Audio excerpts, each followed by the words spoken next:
कल्पना कीजिए, सुबह का अलार्म बज उठता है। आंखें तो खुल जाती हैं, लेकिन दिल नहीं मानता। ऑफिस जाने की इच्छा नहीं, किताबें छूने की रुचि नहीं, व्यायामशाला की ओर कदम बढ़ाने का मन नहीं। यही वो पल है जहां दो जीवन पथ अलग हो जाते हैं। एक वो जो सोचता है कि आज इच्छा नहीं, कल देखेंगे। दूसरा वो जो कहता है, इच्छा नहीं फिर भी करना है। नेपोलियन हिल की मान्यता है कि सफलता उन्हें नहीं मिलती जो अच्छा महसूस करने की प्रतीक्षा करते हैं। सफलता उन्हें मिलती है जो कदम उठाकर भावनाओं को अपने पीछे चलने पर मजबूर करते हैं। आज का ये वीडियो आपकी प्रेरणा नहीं, बल्कि अनुशासन की जड़ पकड़ने वाला है। अध्याय 1। इच्छा क्यों नहीं जागती? छिपा हुआ शत्रु। इच्छा ना होने का अर्थ आलस्य कतई नहीं है। यही वो सबसे बड़ी गलतफहमी है जिसे समाज, माता पिता, शिक्षक और कभी हम स्वयं भी सत्य मान लेते हैं।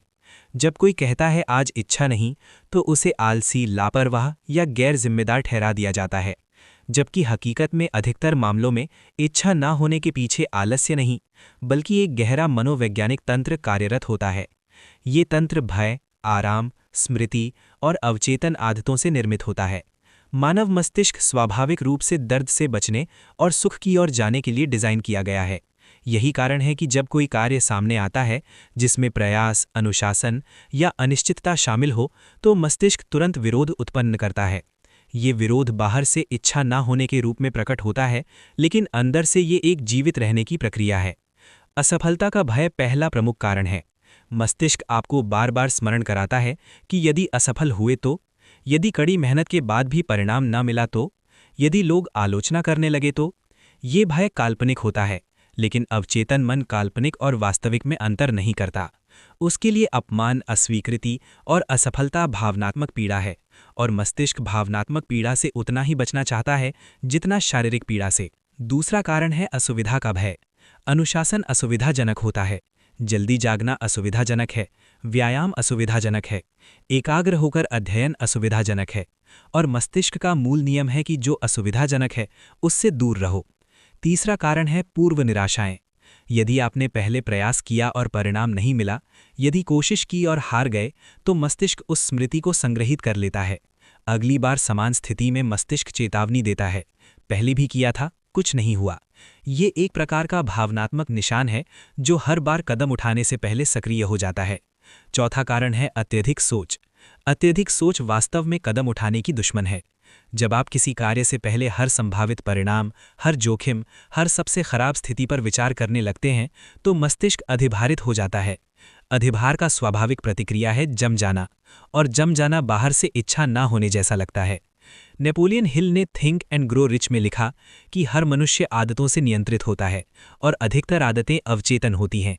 इसका अर्थ है कि हम जो रोज सोचते, महसूस करते और करते हैं, वो धीरे धीरे आदत बन जाता है, और फिर वही आदत हमारे जीवन को संचालित करने लगती है।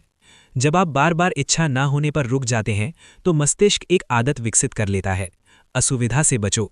ये आदत इतनी मजबूत हो जाती है कि भविष्य में बिना सोचे समझे सक्रिय हो जाती है। जैसे ही कोई कठिन कार्य सामने आता है, मस्तिष्क स्वतः बहाने उत्पन्न करने लगता है। उदाहरण के लिए, एक छात्र वास्तव में अध्ययन करना चाहता है। उसे पता है कि परीक्षा महत्वपूर्ण है, करियर महत्वपूर्ण है, भविष्य महत्वपूर्ण है, लेकिन जैसे ही वो किताब खोलता है, मस्तिष्क संकेत भेजता है। उसी क्षण मोबाइल एक भागने का माध्यम बन जाता है, क्योंकि तत्काल सुख मस्तिष्क को सुरक्षित लगता है। सोशल मीडिया, छोटे वीडियो, फिल्में, ये सब मस्तिष्क को बिना प्रयास के डोपामाइन प्रदान करते हैं। मस्तिष्क प्रयास रहित सुख को हमेशा प्रयासपूर्ण विकास पर प्राथमिकता देता है। इसी प्रकार एक कार्यरत व्यक्ति व्यायाम योजना बनाता है। रात में प्रेरणा ऊंची होती है, लक्ष्य स्पष्ट होते हैं, लेकिन सुबह अलार्म बजते ही मस्तिष्क असुविधा का अलार्म सक्रिय कर देता है। बिस्तर छोड़ना कष्टदायक लगता है, मांसपेशियां थकी लगती हैं, और मस्तिष्क कहता है आज छोड़ दो, कल करेंगे। धीरे धीरे कल कभी नहीं आता। समस्या प्रेरणा की कमी नहीं, प्रेरणा तो हर किसी के पास कभी न कभी आती है। समस्या है आराम की लत। आराम की लत एक मौन व्यसन है। इसमें कोई पदार्थ नहीं होता, लेकिन प्रभाव किसी व्यसन से कम नहीं। आराम की लत आपको अल्पकालिक राहत देती है और दीर्घकालिक पछतावा। मस्तिष्क आराम को इनाम मानने लगता है और प्रयास को सजा। यही कारण है कि अधिकतर लोग जानते हुए भी कदम नहीं उठाते। ज्ञान की कमी नहीं, सूचना की कमी नहीं, कमी है असुविधा सहन करने की क्षमता की। नेपोलियन हिल की विचारधारा यहाँ सबसे अधिक असुविधाजनक हो जाती है, क्योंकि वे कहते हैं कि सफलता का मार्ग भावनाओं से नहीं, कदमों से बनता है। लेकिन कदम उठाने के लिए आपको अपने मस्तिष्क के विरुद्ध जाना पड़ता है। आपको उस आवाज़ को अनदेखा करना पड़ता है जो कहती है इच्छा नहीं है, क्योंकि सत्य ये है कि इच्छा कभी पूर्ण रूप से तैयार नहीं होती। इच्छा हमेशा आराम चाहती है, सुरक्षा चाहती है, पूर्वानुमान्यता चाहती है।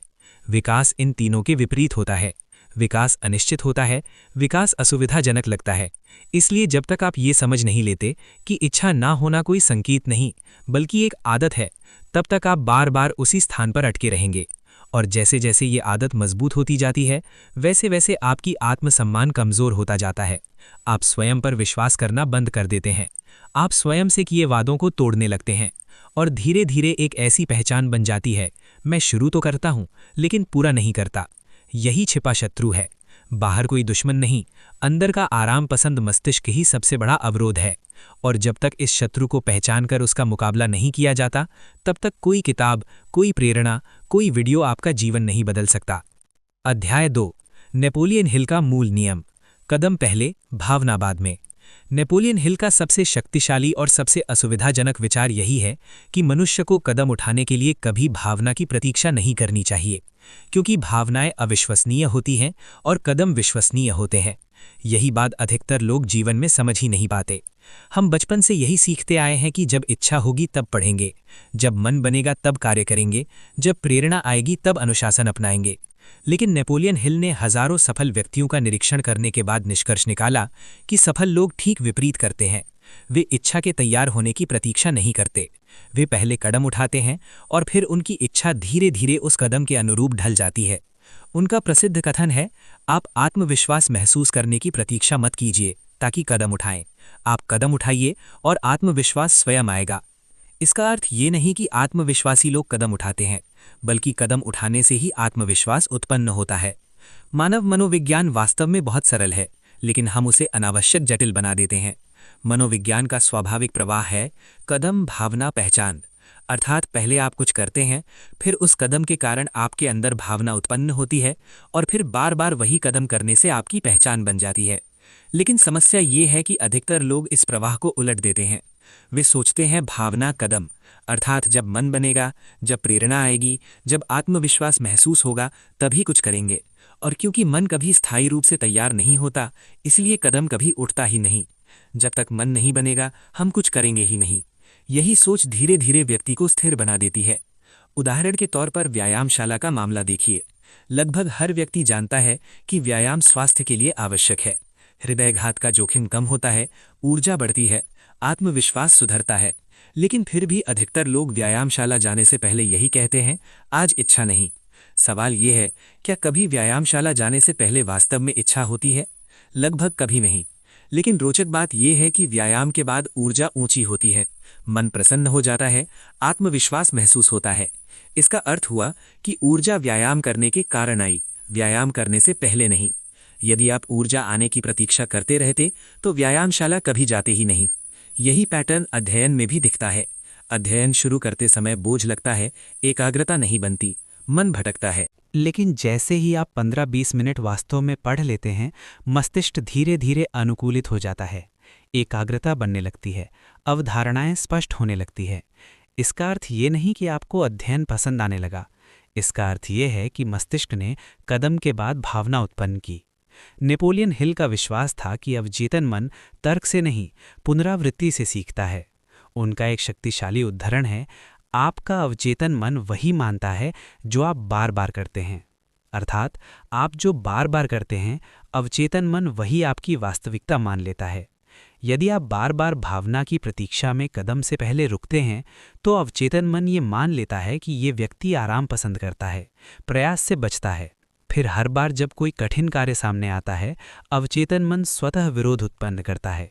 लेकिन यदि आप बार बार इच्छा न होने के बावजूद कदम उठाते हैं, तो अवचेतन मन एक नया विश्वास बना लेता है, ये व्यक्ति परिस्थितियों के बावजूद कार्य करता है। यही विश्वास धीरे धीरे आत्मविश्वास बन जाता है। आत्मविश्वास कोई जादू नहीं है, आत्मविश्वास स्मृति का परिणाम है।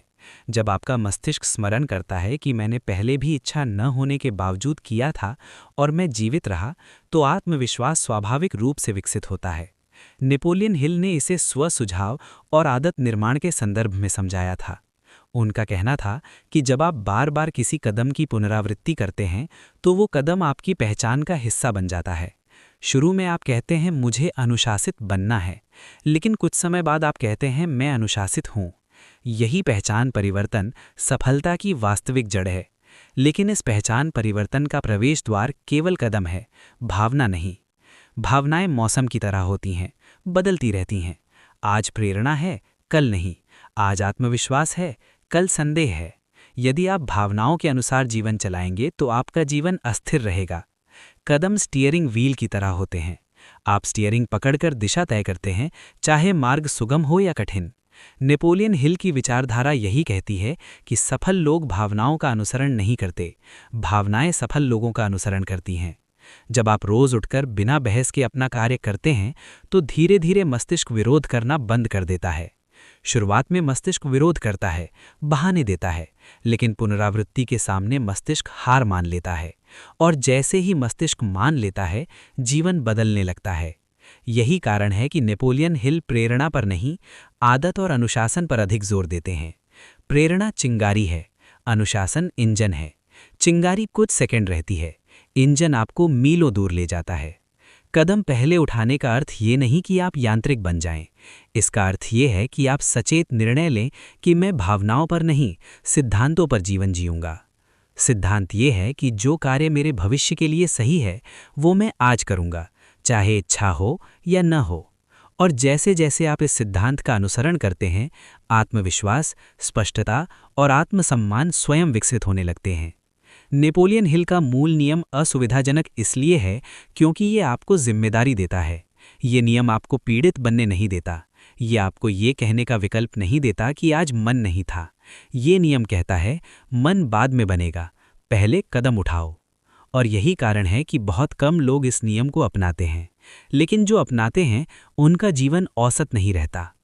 अध्याय 3, इच्छा न होने का उपचार, व्यावहारिक प्रणाली। इच्छा न होना कोई स्थायी समस्या नहीं है, ये एक प्रशिक्षित प्रतिक्रिया है। और जैसे इसे प्रशिक्षित किया गया है वैसे ही इसे अनप्रशिक्षित भी किया जा सकता है। नेपोलियन हिल का विश्वास था कि मनुष्य की सबसे बड़ी कमजोरी अज्ञानता नहीं, बल्कि सही सिद्धांतों को दैनिक जीवन में लागू न करना है। अधिकतर लोग जानते हैं कि उन्हें क्या करना चाहिए, लेकिन जानते हुए भी नहीं करते, क्योंकि उनका मस्तिष्क उन्हें पूर्ण प्रयास के लिए डराता है। इसी डर को तोड़ने के लिए पहला व्यावहारिक नियम आता है, न्यूनतम कदम नियम। इस नियम का अर्थ ये नहीं कि आप छोटे सपने देखें, बल्कि इसका अर्थ ये है कि आप अपने मस्तिष्क को छल से कदम की ओर ले जाएं। जब इच्छा नहीं होती तब मस्तिष्क किसी भी बड़े कार्य को खतरे की तरह देखता है। पूरा पाठ्यक्रम पढ़ना, पूरा व्यायाम करना, पूरी परियोजना समाप्त करना, ये सब सुनते ही मस्तिष्क अधिभारित हो जाता है और विरोध उत्पन्न करता है। लेकिन जैसे ही आप कार्य को छोटा कर देते हैं, मस्तिष्क शांत हो जाता है। एक पृष्ठ पढ़ना मस्तिष्क को सुरक्षित लगता है। 5 पुशअप मस्तिष्क को प्रबंधनीय लगते हैं। 10 मिनट कार्य करना मस्तिष्क को गैर खतरनाक लगता है। मस्तिष्क का विरोध तब टूटता है जब उसे लगता है कि प्रयास छोटा है। लेकिन रोचक बात यह है कि जैसे ही आप न्यूनतम कदम उठाते हैं, गति उत्पन्न हो जाती है। 1 पृष्ठ पढ़ते पढ़ते 3 पृष्ठ हो जाते हैं। 5 पुशअप करते करते 15 हो जाते हैं। 10 मिनट कार्य करते करते एकाग्रता बन जाती है। नेपोलियन हिल इसे आदत की गति कहते थे। उनका विश्वास था कि कदम का सबसे कठिन हिस्सा आरंभ होता है, निरंतरता नहीं। इसलिए सफल लोग कभी खुद से ये नहीं कहते कि आज पूरा करना है, वे कहते हैं आज आरंभ करना है। न्यूनतम कदम मस्तिष्क के भय को दरकिनार करने का शॉर्टकट है। दूसरा बिंदु आता है पहचान परिवर्तन, और ये सबसे गहरा और शक्तिशाली परिवर्तन है। अधिकतर लोग कदम को कार्य की तरह देखते हैं, पहचान की तरह नहीं। वे खुद से कहते हैं मुझे करना है, मुझे अनुशासित बनना है, मुझे परिश्रम करना है। लेकिन ये भाषा ही आपको कमज़ोर बना देती है, क्योंकि इसमें आप खुद को अलग रख रहे हैं उस व्यक्ति से जो करता है। नेपोलियन हिल का विश्वास था कि आत्मछवि भाग्य तय करती है। आप खुद को जैसा मानते हैं, आपका व्यवहार वैसा ही हो जाता है। यदि आप खुद को वो व्यक्ति मानते हैं जो प्रयास करता है लेकिन छोड़ देता है, तो हर कठिनाई पर आप छोड़ देंगे, लेकिन यदि आप खुद को वो व्यक्ति मानते हैं जो करता है, चाहे इच्छा हो या ना हो, तो आपका मस्तिष्क उसी पहचान के अनुसार निर्णय लेने लगता है।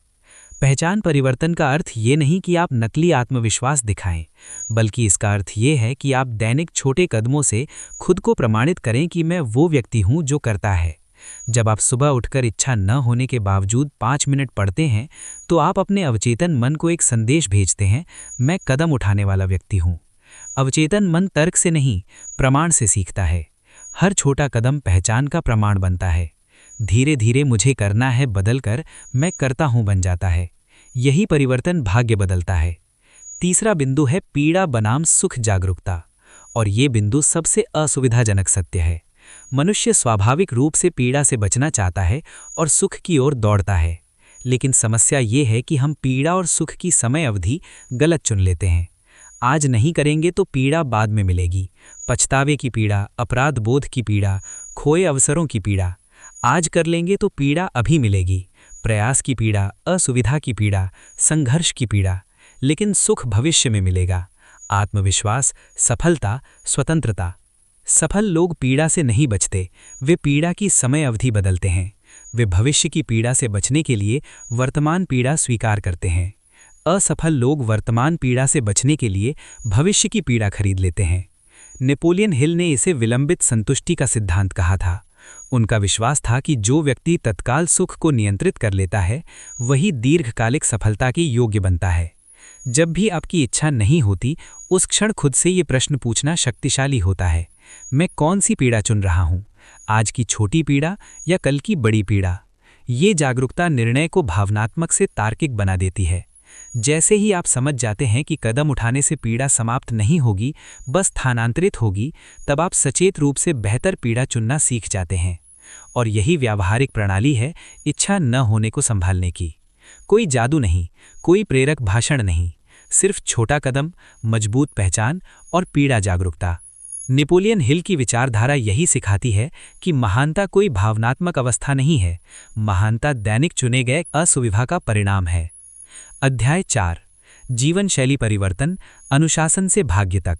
जब कोई व्यक्ति बार बार सचेत रूप से और जानबूझकर इच्छा न होने के बावजूद करता है को अभ्यास करना शुरू करता है, तो ये सिर्फ एक आदत परिवर्तन नहीं होता, बल्कि धीरे धीरे पूरी जीवन शैली परिवर्तित होने लगती है।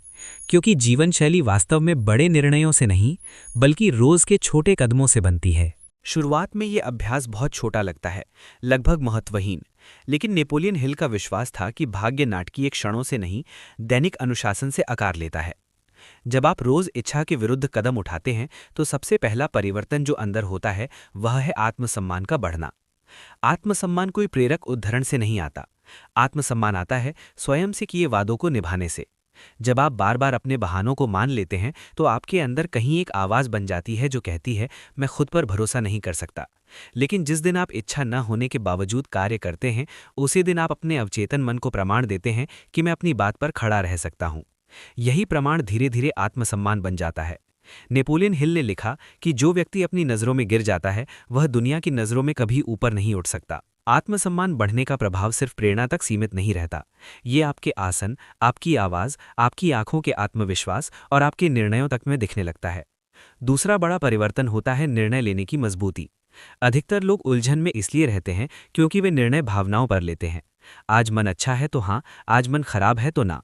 लेकिन जब आप इच्छा न होने के बावजूद करना को जीवन शैली बना लेते हैं, तो आपका मस्तिष्क एक नया नियम सीख लेता है। निर्णय सिद्धांतों पर होंगे, भावनाओं पर नहीं। इससे आपकी निर्णय थकान कम होने लगती है। आपको बार बार खुद से बहस नहीं करनी पड़ती। आपको हर सुबह यह तय नहीं करना पड़ता कि व्यायामशाला जाना है या नहीं, पढ़ना है या नहीं, कार्य करना है या नहीं। निर्णय पहले ही हो चुका होता है, करना है। नेपोलियन हिल ने सफल व्यक्तियों में एक सामान्य गुण देखा कि वे अपने निर्णय जल्दी लेते हैं और उन्हें बार बार नहीं बदलते। मजबूत निर्णय लेने का अर्थ ये नहीं कि आप हमेशा सही होंगे, बल्कि इसका अर्थ यह है कि आप अनिर्णय में फंसे नहीं रहेंगे।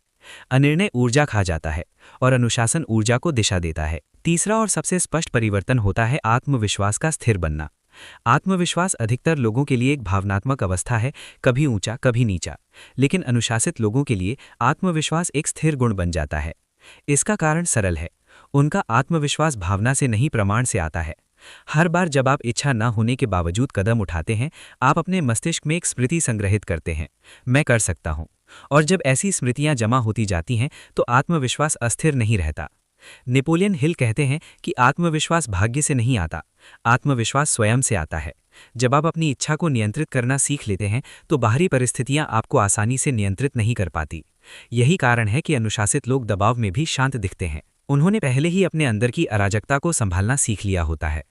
नेपोलियन हिल ने हजारों सफल व्यक्तियों का अध्ययन किया, व्यापारी, नेता, आविष्कारक, खिलाड़ी, और लगभग हर सफल व्यक्ति में एक सामान्य बात पाई, वे अपने बहानों से समझौता नहीं करते। इसका अर्थ ये नहीं कि उनके पास बहाने नहीं होते, उनके पास भी थकान होती है, भय होता है, ऊब होती है, उलझन होती है, लेकिन वे इन बहानों को निर्णय मेज पर बैठने की अनुमति नहीं देते। बहाने उनके लिए सूचना होते हैं, प्राधिकार नहीं। और यही सोच जीवन शैली को पूरी तरह अलग दिशा में ले जाती है। जब बहाने प्राधिकार खो देते हैं तो अनुशासन स्वाभाविक बन जाता है। जीवन शैली परिवर्तन का एक व्यावहारिक तरीका नेपोलियन हिल अप्रत्यक्ष रूप से सुझाते हैं, और वह है सुबह का अनुशासन। सुबह का पहला कार्य यदि कठिन होता है तो पूरा दिन मानसिक रूप से सरल हो जाता है। सुबह जब मस्तिष्क सबसे अधिक विरोध दिखाता है, यदि उसी समय आप असुविधा चुनते हैं तो आप दिन की शुरुआत विजय से करते हैं। सुबह व्यायाम, सुबह अध्ययन, सुबह योजना, ये सिर्फ कार्य नहीं है, ये संकेत हैं आपके अवचेतन मन के लिए कि मैं नियंत्रण में हूँ। दूसरा जीवन शैली सुझाव है आराम को इनाम बनाना, डिफ़ॉल्ट नहीं। अधिकतर लोग आराम को डिफ़ॉल्ट बना लेते हैं और प्रयास को अपवाद। अनुशासित लोग प्रयास को डिफ़ॉल्ट बनाते हैं और आराम को इनाम। विश्राम करना गलत नहीं है, लेकिन बिना प्रयास के विश्राम जहर बन जाता है। जब आप आराम को कमाते हैं तब वह वास्तव में आनंददायक होता है। तीसरा और सबसे शक्तिशाली जीवन शैली नियम है, दैनिक एक ऐसा कार्य करो जो इच्छा नहीं करता। ये कार्य छोटा हो सकता है, महत्वहीन लग सकता है, लेकिन इसका मनोवैज्ञानिक प्रभाव बहुत बड़ा होता है। यह दैनिक स्मरण होता है कि आप अपनी इच्छा के गुलाम नहीं हैं। हर बार जब आप इच्छा के विरुद्ध कदम उठाते हैं, आप अपने भाग्य के पक्ष में मत देते हैं। भाग्य कोई निर्धारित चीज नहीं जो आकाश से लिखकर आती है। भाग्य दैनिक मत से बनता है। आज आपने आराम के पक्ष में मत दिया या अनुशासन के पक्ष में, यही तय करता है कि आप 5 वर्ष बाद कहाँ खड़े होंगे। नेपोलियन हिल की विचारधारा प्रेरणादायक इसलिए नहीं क्योंकि वह सपने दिखाती है, प्रेरणादायक इसलिए क्योंकि वह जिम्मेदारी देती है। वह कहती है कि आपके जीवन का स्टीयरिंग व्हील आपके हाथ में है, लेकिन उसे पकड़ने के लिए आपको भावनाओं को पीछे बैठाना पड़ेगा। इच्छा नहीं फिर भी करो कोई नारा नहीं है, यह एक जीवन शैली निर्णय है। और जिस दिन यह निर्णय आपकी दैनिक जीवन का हिस्सा बन जाता है, उसी दिन भाग्य बदलने की प्रक्रिया शुरू हो जाती है। याद रखिए, आपका जीवन उस दिन नहीं बदलता जिस दिन प्रेरणा अधिक होती है। आपका जीवन उस दिन बदलता है जिस दिन आप इच्छा के बिना भी कदम उठाते हैं। हर व्यक्ति के पास बहाने होते हैं, हर व्यक्ति के पास भय होते हैं, लेकिन भाग्य सिर्फ उन्हीं का बदलता है जो बहानों से समझौता करना बंद कर देते हैं। आज नहीं करेंगे तो जीवन आपको मजबूर करेगा, आज कर लेंगे तो जीवन आपको चुनने का अधिकार देगा। नेपोलियन हिल की यही असली शिक्षा है, इच्छा आपका सेवक बने, स्वामी नहीं।